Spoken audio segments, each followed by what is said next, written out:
Big pass வீட்டில் இந்த வாரம் டபுள் எவிக்ஷன். அதாவது இந்த வாரம் பார்த்தீங்கன்னா முன்னாடியே அமித் அவர் வந்து வெளியே வந்துட்டாரு.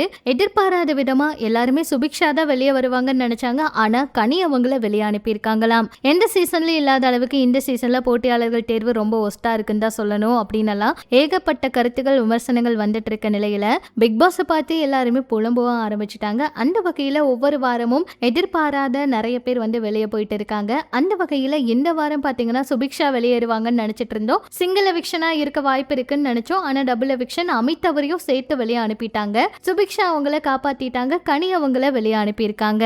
இந்த வாரம் வந்து பாத்தீங்கன்னா நேற்று அமித் அவர் வெளியே போயிருக்காரு. இன்னைக்கு கனி அவங்க வெளியே போக வாய்ப்பு இருக்கிறதா தகவல் வந்துச்சு. அதே போல அவங்க வெளியேறி இருக்காங்க அப்படின்னு சொல்றாங்க. கனி அவங்களுக்கு நிறைய ஆதரவு இருக்கு. அவங்க ரொம்ப நாள் வீட்டுக்குள்ள இருப்பாங்கன்னு நினைச்சிட்டு இருந்தோம். ஆனா அவங்க வந்து பாதியில வெளியே வந்துட்டாங்க. ஏன் அவங்கள வெளியே அனுப்புனீங்க அப்படின்னு நிறைய பேர் கேள்வி எல்லாம் கேட்டுட்டு இருக்காங்க. அமித் அவர் வைல்ட் கார்டு என்ட்ரில உள்ள வந்தாலுமே அவரும் குறைவான வாக்குகள் வாங்கி டேஞ்சர் ஜோன் வந்து வெளியில வந்திருக்காங்க. சுபிக்ஷா தான் முன்னாடி டேஞ்சர் ஜோன்ல இருந்தாங்க. அவங்க தான் வெளியேறுவாங்கன்னு நினைச்சோம். ஆனா சுபிக்ஷா அவங்களை காப்பாத்திட்டாங்க. அவங்களுக்கு இன்னொரு வாய்ப்பை கொடுத்திருக்காங்க. இந்த நிலையில அமித் அவங்களும் கனி அவங்களும் வெளியே வந்தது நெட்டிசன்களை ரொம்பவே புலம்ப வச்சிருக்கு. இது எல்லாம் எவிக்ஷன் என்ன இப்படி எல்லாம் பண்ணிட்டு இருக்கீங்க? இந்த எவிக்ஷன் எல்லாம் வந்து உண்மையாலுமே நம்புற மாதிரியே இல்ல.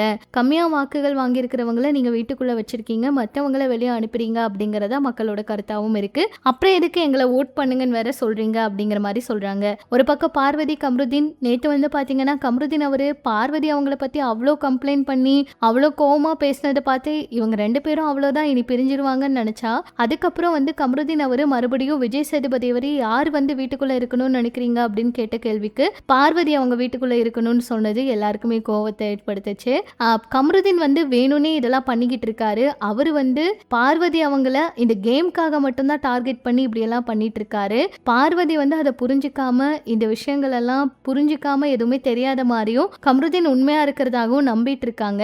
ஆனா கம்ருதீன் கேம் பிளேக்காக யூஸ் பண்ணிட்டு இருக்காரு அப்படிங்கிறது தான் எல்லாருடைய கருத்தாவும் இருக்கு. சொல்லப்போனா இந்த வீட்டுக்குள்ள முன்னாடி விளையாண்டிருந்த பிரவீன் அவர் கூட இந்த விஷயத்த வந்து வெளிப்படையா பேட்டிகள்ல சொல்லியிருந்தாரு. கம்ருதீன் வந்து கேம் பிளே இதை தான் வச்சு விளையாண்டுட்டு இருக்காரு. முன்னாடி அரோரா கிட்டையும் இப்படிதான் வந்து விளையாட ஆரம்பிச்சாரு. ஸ்டார்டிங்ல நீ வந்து அவங்க கூட பேசுறது எனக்கு பிடிக்கல, நீ வந்து என் கூட மட்டும்தான் பேசணும், எனக்காக டைம் ஸ்பெண்ட் பண்ணலாம் அரோரா கிட்ட வந்து ட்ரை பண்ணாரு. அது வந்து செட் ஆகாம போயிருச்சு. அதனால கம்ருதீன் வந்து இப்போ பார்வதியை டார்கெட் பண்ணி அவங்களோட கேமை ஸ்பாயில் பண்ணி இப்படி எல்லாம் பண்ணிட்டு இருக்காருன்னு சொல்றாங்க.